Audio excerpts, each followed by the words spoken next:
Hey everybody, it's Jason Blaha here, and today I want to chat with you guys a little bit about the absurdity of people who seem to be scared or to completely dismiss entire rep ranges. And the rep ranges I'll talk about today really are singles and high reps. Because I see trainers and coaches and everyone else who seem to avoid both of these. And it's really ludicrous for you to take your clients. And again, I'm not talking about novice lifters on cookie cutter programs.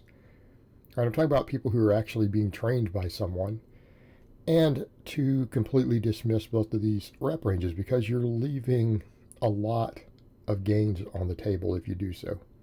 Right, you're losing a lot of potential by skipping these things. And what do I mean by that? Well, one rep maxes, first of all. I see personal trainers out there, and I've seen tons of them, a bunch of the evidence-based people. I saw a whole circle jerk on Dr. Broenfeld's wall a while back. Of course, I chimed in and said, hey, I have all my guys do maxes. Of saying, oh, yeah, we don't have any of our clients do maxes. Because he actually asked, how many of you do? And tons of people, oh, yeah, I don't have them. There's no point. And it's like, that's ludicrous. I know of trainers and coaches who have their housewives and grandmother clients do run rep maxes. Guess what? They're not very strong, but they still do maxes. And people would say, well, why? What's the point? Can you build a ton of muscle doing that? No. However, it can certainly attenuate recruiting upper threshold motor units in your later sets, that's for sure. And that's something I think people forget.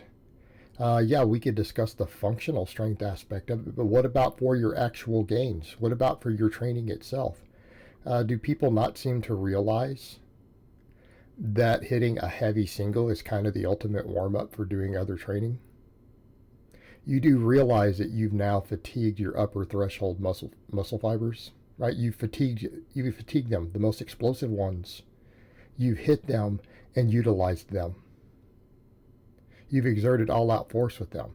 That is going to continue to be there for your subsequent rep work. Okay, it will enhance your workout. Will enhance your workout. And the only reason I would say when people say, oh, what about novices? Could they throw this in on some of your programs? No, because you guys usually your form is so bad you don't even know how to perform an exercise correctly, so probably not.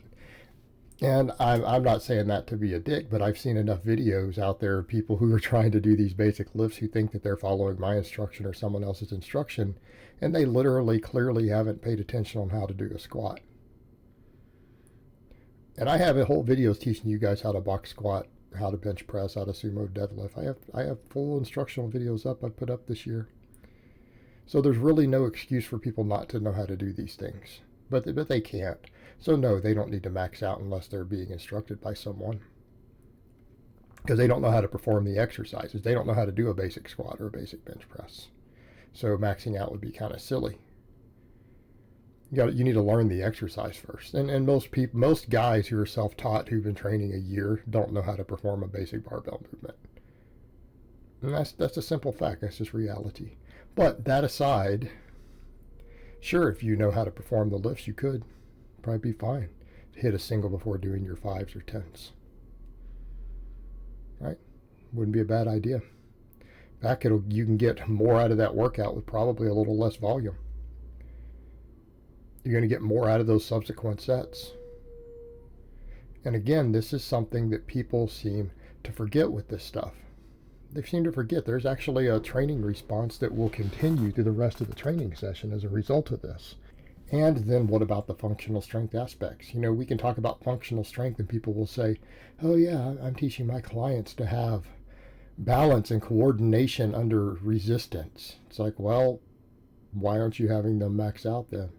I mean, if you really want to train people to have intermuscular coordination, and you really want to train them to exert force in an awkward environment, why aren't you having them max out on their squats and deadlifts and things like that, their bench press?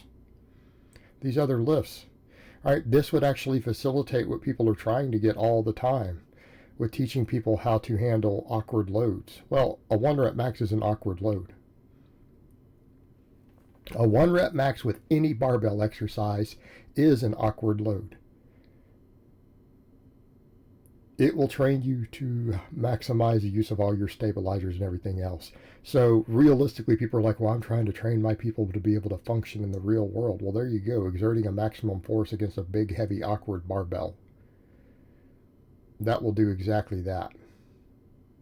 It will do exactly that. It's what you should be doing. Then we come over to people who want to avoid high reps. Have I been in this camp before? You bet I have. I spent a period of time in this camp. I wasn't in there previously. I spent some time there. Came back from it. Realized this is silly. It's stupid. It's silly and stupid. Right? Higher rep work. This is the best way to generate fatigue. Right? This is the best way to generate fatigue. And if we want to generate additional fatigue to create hypertrophy, easy way to do it. It's time effective. The impact on your recovery is minimal. Meaning, if we're doing everything with heavy work takes a toll in terms of recovery. Not saying we shouldn't all be doing heavy work. Let's go back to the first point. I just advocated people maxing out. But you have to do other stuff because you can only handle a very limited volume of very heavy weight. And the best way to make efficient use of your time for creating additional metabolic fatigue to maximize hypertrophy. Notice I don't say just for hypertrophy because I think people who only do high reps are leaving a ton of gains on the table. But high reps will benefit you, particularly for all your supplemental work. Okay? Particularly for supplemental work. Especially the bigger muscles, a lot of times the bigger muscles that get beat up with too much heavy work. What do I mean by high reps? More than 10 reps, 10 plus reps, or even 10s. A lot of people are afraid of 10s. Why? It's a very efficient use of your time. 10s, 15s, things like that.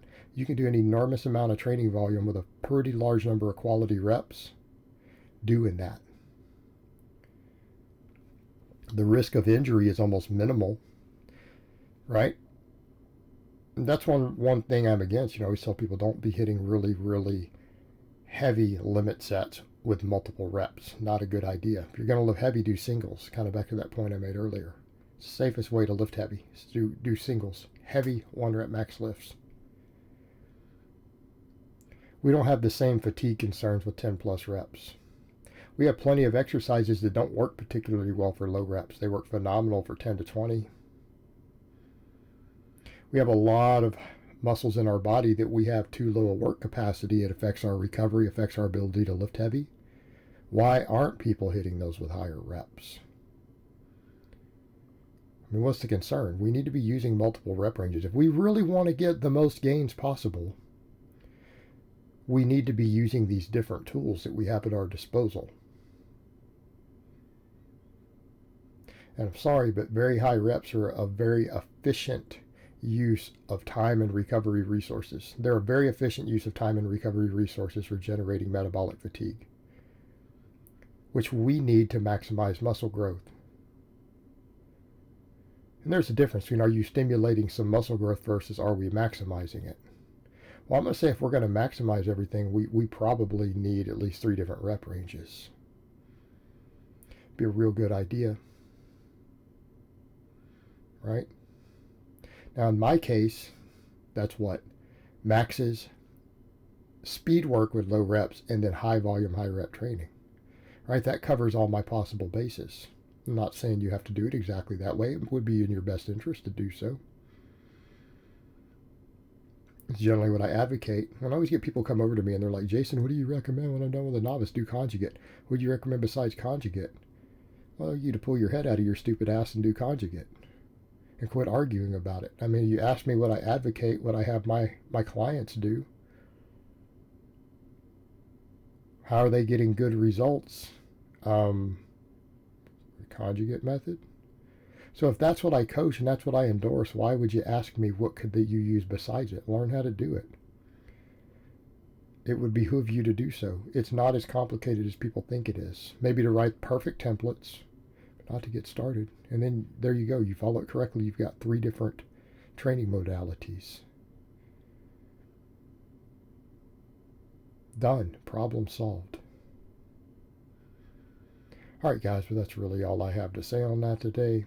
I hope it's been informative, and I will talk to you guys next time.